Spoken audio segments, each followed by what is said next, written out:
La Comisión de Derechos Humanos del Estado de Yucatán presenta Sentido Humano, la voz de tus derechos, el espacio radiofónico en el que difundimos y promovemos los derechos humanos. Una sociedad informada es una sociedad que puede ejercer sus derechos. Quédate con nosotros. Comenzamos.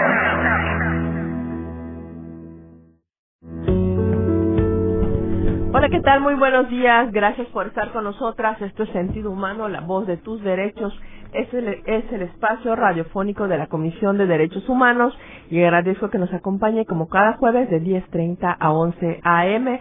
Hoy vamos a platicar un tema muy interesante. Elsie, yo soy Lupita Sosa. Gracias por acompañarnos como cada jueves. Hola Lupita, ¿qué tal? Así es, muy buenos días. Agradecemos a todas las personas que están aquí como cada jueves para escucharnos, para aprender sobre derechos humanos. Y bueno, me permito recordarles que para que ustedes estén atentos, atentas a todas las actividades que tenemos en la Comisión de Derechos Humanos, ustedes pueden seguir nuestras redes sociales. En el Twitter y en el Facebook estamos como @Codey, en el Instagram nos pueden encontrar como @CodeyOficial y pues no se queden sin perderse las actividades que tenemos, que vienen concursos, vienen muchísimas actividades, así es que sigan nuestras páginas. Así es, Elsie, y bueno, pues muchas noticias, mucha información, y uno de los temas que más ha ocupado la opinión pública en las últimas semanas es el tema de las personas migrantes, un tema que ha sido muy difícil para todas, para todos, principalmente para las personas que tienen familias, sobre todo en Estados Unidos, y que su situación migratoria es irregular.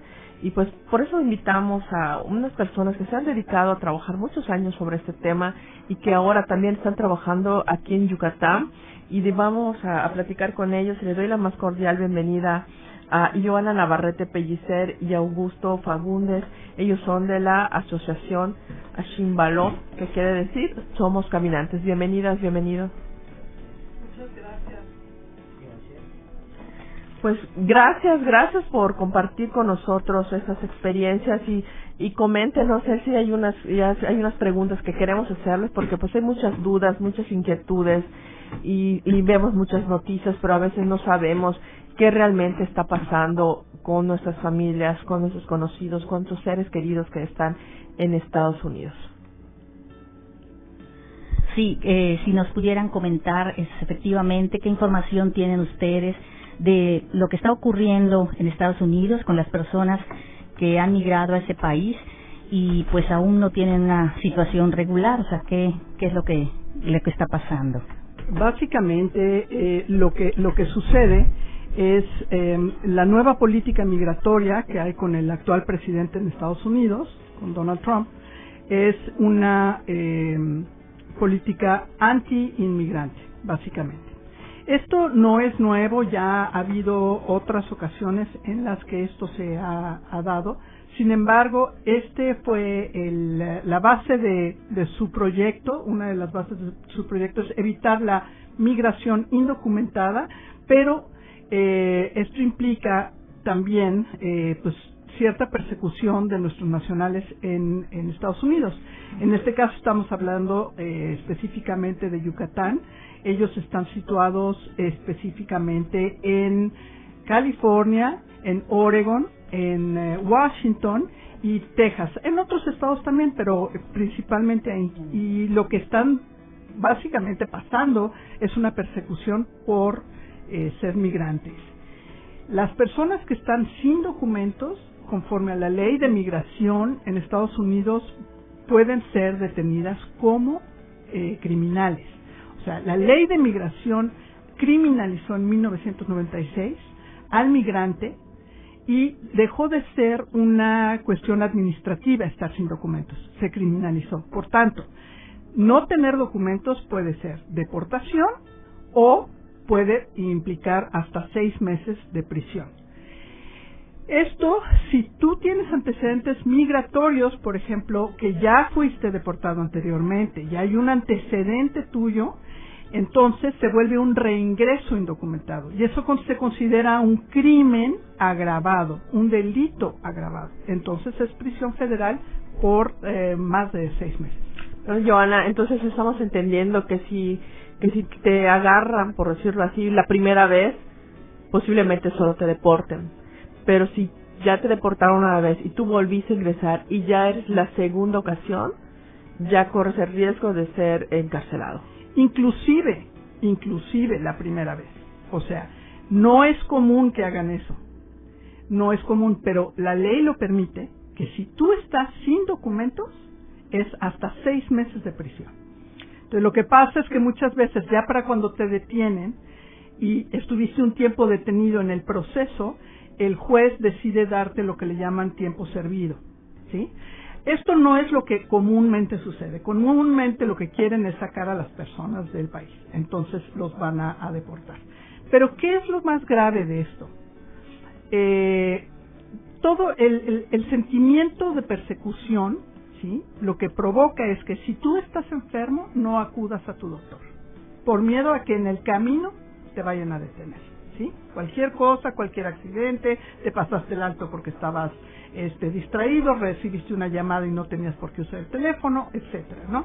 O traes una luz que no sirve en tu coche y no o te solo diste estás cuenta. caminando y puede ser también, ¿no? También puede ser, pero esa es con la presión que ellos viven todos los días. Entonces, están dejando de ir a su doctor, están dejando de ir a trabajar, están dejando de llevar a los hijos a la escuela.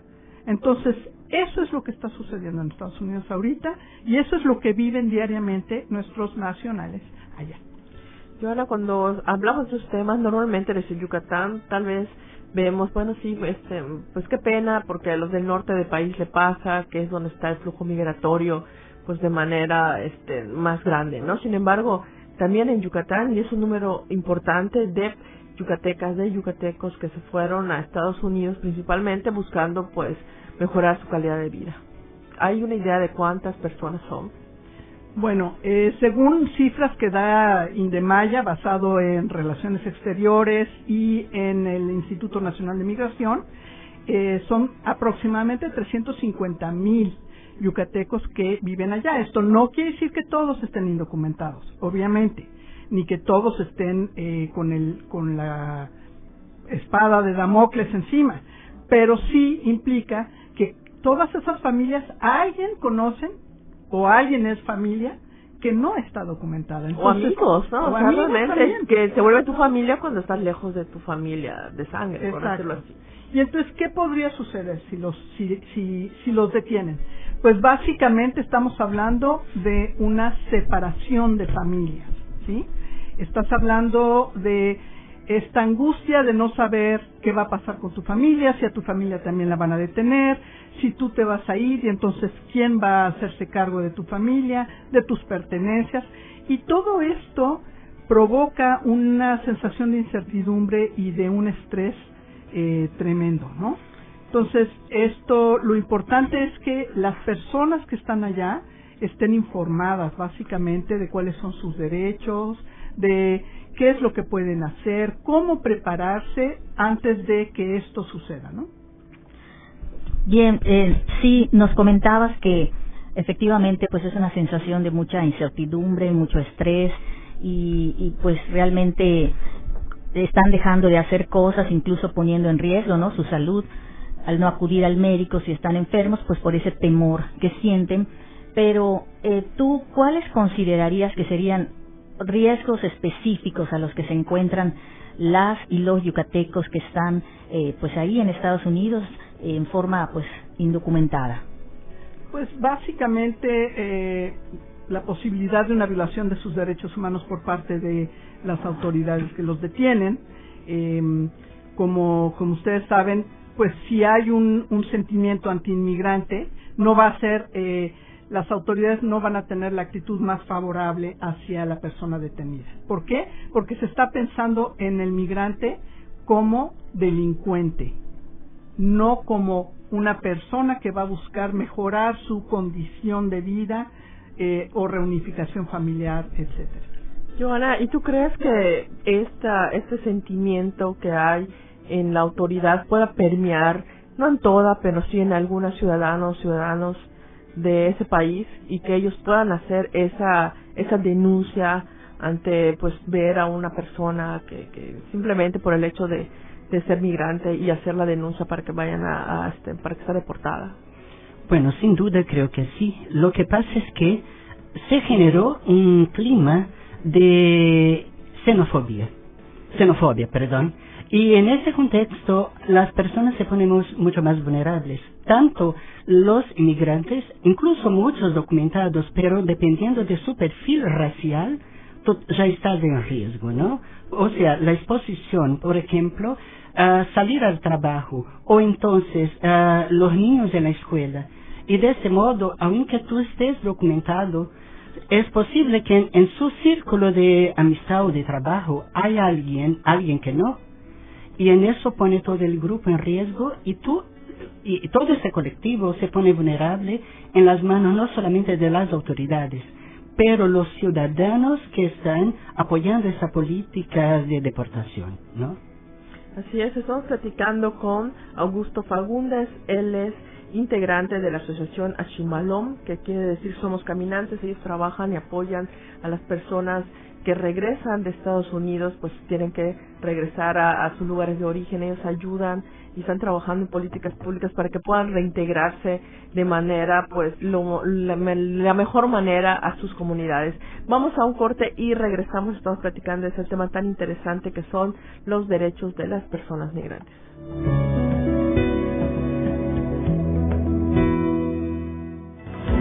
Estás en Sentido Humano, la voz de tus derechos. Regresamos. Estamos de vuelta en Sentido Humano, la voz de tus derechos.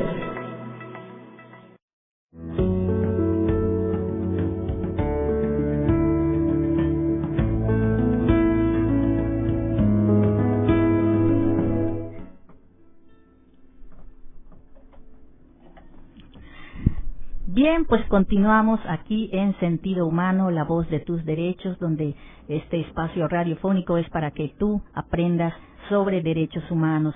Y en esta ocasión, pues estamos platicando con personas que pertenecen a esta agrupación que es Ashimalom, que hemos comentado, significa Somos Caminantes.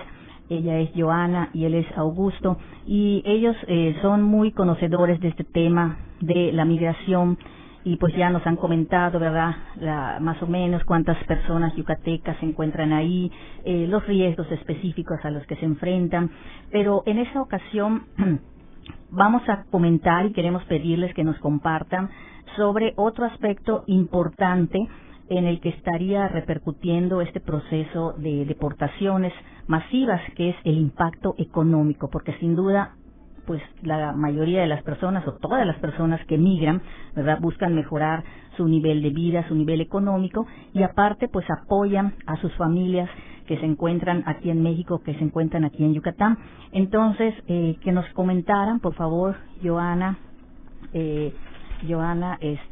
también Augusto, cuáles serían o cuál sería el impacto económico que podría tener estas deportaciones masivas de yucatecos y que regresaran a sus comunidades aquí en Yucatán. Sí, básicamente, Elsie, hemos visto que las remesas es una parte muy importante de la economía de Yucatán. Las remesas es justamente el dinero que mandan los yucatecos que están en Estados Unidos a sus familias en sus comunidades de origen. Entonces, en 23 fueron 434 millones de dólares en remesas que recibió el estado de Yucatán. Y para 24 fueron 341 millones de dólares.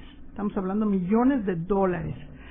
Entonces, y estas remesas se recibieron principalmente en el municipio de Mérida, en el de Oxuscar y Tecashi. Pero bueno, lo reciben en varias partes de Yucatán. ¿Y esto qué implica? Que si estas personas son regresadas y ya no tienen esos ingresos en dólares, pues van a afectar a las familias, van a afectar a su comunidad en general, porque entonces no hay esta dinámica económica, este influjo de dinero para los pequeños negocios, para los puerquitos, para la milpa, para el abarrote, la tienda de abarrotes, o sea, etcétera, y afecta en total al Estado también. Pero ¿qué pasa cuando la economía se afecta? Entonces viene una tendencia de estrés, ¿no? O sea, cuando regresan ellos sin trabajo, dejando de ser el fuerte económico de sus familias, viene una tristeza profunda, viene una sensación de que ya no tienen una razón de ser para esa familia. Entonces, es muy importante que las familias se preparen para recibir a sus familiares, a ellos a quienes fueron su fuerte, su columna económica, porque ahora ellos van a tener que ser columna, pero emocional y psicológica de parte de ellos, ¿sí? Y también pensar en que a lo mejor esa persona regresa con todo y familia. ¿Qué pasa si esa familia es parte mexicana, pero parte también estadounidense? ¿Qué pasa con esos niños que a lo mejor no hablan español y mucho menos maya, ¿sí? Y hablan solo inglés? O aunque hablen los 3 idiomas y sean maravillosamente políglotas, ¿sí? Que eso sería lo ideal. Pero ¿qué pasa? Ellos han estado acostumbrados a otro tipo de vida. Sí, puede que venían de vacaciones con los abuelos, con los tíos, con los primos, pero no están acostumbrados a residir en una pequeña comunidad en México, que es muy diferente a una pequeña comunidad en Estados Unidos. Entonces, viene estrés, posiblemente violencia intrafamiliar, posiblemente adicciones, ¿sí? Quiero olvidarme de esto, me doy al alcohol, me doy a las drogas, ¿no? ¿Qué pasa? Y esa violencia que viven los jóvenes también puede traer pandillerismo. Entonces, todas estas afectaciones son las que estamos tratando de hacer que las comunidades tengan una conciencia para prevenirlas.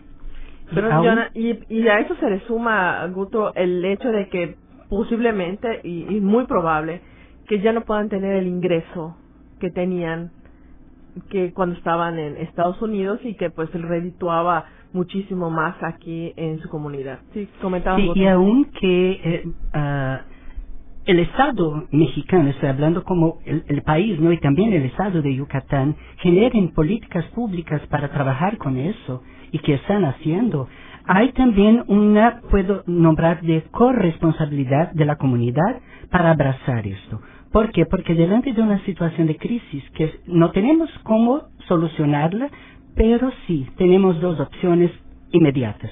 Una, decir que hay peligro y estamos inmóviles con el peligro. La otra es tener conciencia de los peligros de estas situaciones, de esta sensibilidad, y de ahí generar opciones, generar caminos alternativos con la comunidad, para exactamente evitar estas situaciones de tristeza, de dolor, de pánico quizá, ¿no? Y de ahí generar un proceso donde la comunidad se reconozca en sus fragilidades, en sus vulnerabilidades, y pueda construir en conjunto la comunidad y también el poder público. Pensar el humano como bien público, ¿no? Creo que eso es un camino que se puede hacerlo. Bien, y bueno, también nos comentaban entonces que aquí el papel de la familia pues es muy importante, ¿no? Para ese apoyo emocional que van a requerir, y más allá de solamente las familias, por ejemplo, los demás yucatecos y yucatecas que estamos aquí, pues que nos queremos solidarizar con estas personas, pues ¿cómo podríamos apoyarles? ¿Qué podríamos hacer? Mira, Elsie, yo creo que lo más importante es tener conciencia de la persona migrante, ¿sí? Nosotros nos llamamos somos caminantes porque el caminante es el que busca otras opciones, otras rutas, otros caminos para mejorar su vida. Entonces, básicamente el migrante es un caminante. Y en ese sentido, pues todos migramos a algún lado, ¿no? Si creciste en un pequeño poblado, te vas a la gran ciudad a estudiar, ¿no? Si tienes la opción de estudiar en el extranjero, trabajar en el extranjero, pues también te vas. Pero no solo al extranjero, puede ser otra ciudad dentro de tu propio estado, otro estado dentro de tu país. Siempre estás buscando cómo mejorar tu vida, tus opciones. Entonces, eso es algo que la sociedad debemos de tener como conciencia y empatía hacia la persona migrante, porque todos en algún momento hemos migrado, hemos cambiado de opción para mejorarlas. Entonces, eso para nosotros es lo principal, la empatía. Y dos, creo que las soluciones a los conflictos siempre vienen de las comunidades. Siempre hablamos de la fiesta y entonces todos nos juntamos, o de una tristeza si hay un funeral, pero este es un momento de crisis que, aunque el gobierno, como decía Guto, lo esté tratando de asumir, y lo va a hacer seguramente, va a tomar tiempo. Todo esto es una cuestión de presupuestos. Entonces, ¿por qué no como comunidad juntarnos para ver cómo puedo apoyar a esa persona que regresó? Es mi amigo, es mi primo. Bueno, yo tengo un pequeño negocio, le pido que me ayude. No se trate de dar trabajo para que esa persona gane lo mismo que ganaba, no, pero para que esa persona se sienta útil, se sienta que da a su comunidad. Y eso yo creo que lo podemos hacer todos. Así es. Bueno, y para las personas que nos escuchan y tienen familias en Estados Unidos y que tal vez están preocupadas, ¿existe algún mecanismo de protección o apoyo legal para que puedan acceder los yucatecos que están en una situación pues vulnerable ahora en Estados Unidos, que ahora que están escuchando y puedan compartir eso cuando se comuniquen con ellos? ¿Qué podrían hacer? Mira, en Estados Unidos, que yo trabajé por 25 años o más en Estados Unidos, los consulados tienen un departamento específico, que es el Departamento de Protección al Mexicano en el Exterior. Ese departamento tiene especialidades, la migratoria, la penal, la civil, y entonces en esos departamentos te dan orientación y muchas veces te pueden dar asesoría jurídica, si ya estás en un problema que necesita representación de un abogado. Entonces, pero lo más importante es que acudan. Yo sé que no les gusta acudir a los consulados porque generalmente van a sacar la matrícula o a sacar el pasaporte, pero ese departamento, créeme, que hace mucho, simplemente con informar correctamente a las personas cómo pueden prever la emergencia, dejar a alguien encargado a sus hijos, con un documento que sea válido para las autoridades, que alguien pueda cerrar sus cuentas, que alguien pueda sacar sus cosas de su casa, si están rentando, para que las puedan vender. O sea, todas estas cosas las tienen que preparar de antemano, ¿no? Tener, por ejemplo, los récords médicos de sus hijos, que lo preparen de antemano, que los tengan ya impresos. Eso tienen ellos derecho a pedirlo a su doctor, ¿sí? Los récords de la escuela, que los tengan listos también y que los tengan notarizados.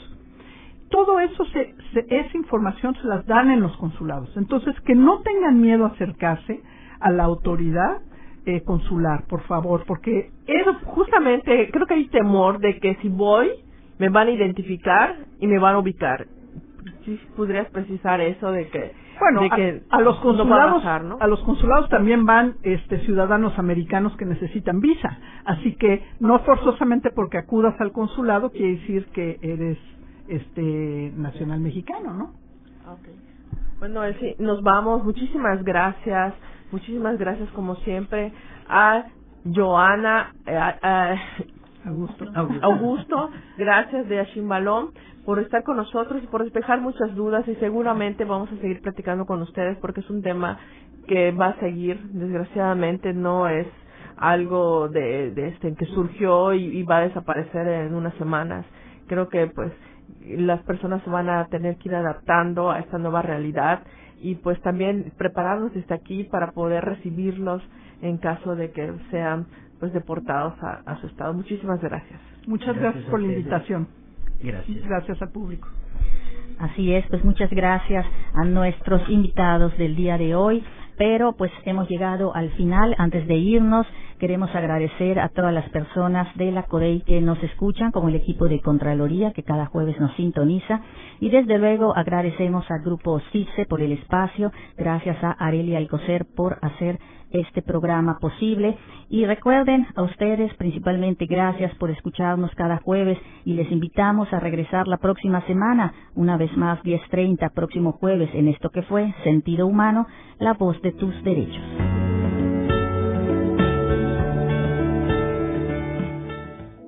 Esto fue Sentido Humano, la voz de tus derechos, el programa de la Comisión de Derechos Humanos del Estado de Yucatán. Continúa informándote y comparte el mensaje de igualdad y respeto. Todos los derechos para todas las personas. Nos despedimos con el compromiso de construir una sociedad más justa, inclusiva y humanista.